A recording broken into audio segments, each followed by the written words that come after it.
بسم اللہ الرحمن الرحیم۔ السلام علیکم ورحمۃ اللہ وبرکاتہ۔ ایک بار نبی کریم صلی اللہ علیہ وسلم لوگوں میں بیٹھے ہوئے ان سے باتیں کر رہے تھے۔ اتنے میں ایک دیہاتی آپ کے پاس آیا اور پوچھنے لگا کہ قیامت کب آئے گی؟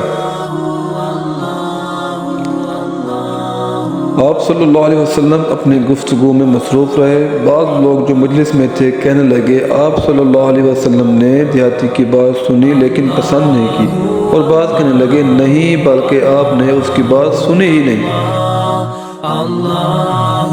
جب آپ صلی اللہ علیہ وسلم اپنی باتیں پوری کر چکے تو میں سمجھتا ہوں کہ آپ صلی اللہ علیہ وسلم نے یوں فرمایا وہ قیامت کے بارے میں پوچھنے والا کہاں گیا؟ اس دیہاتی نے کہا یا رسول اللہ میں موجود ہوں۔ آپ صلی اللہ علیہ وسلم نے فرمایا کہ جب امانت ایمانداری دنیا سے اٹھ جائے تو قیامت قائم ہونے کا انتظار کر۔ اس نے کہا یہ ایمانداری اٹھنے کا کیا مطلب ہے؟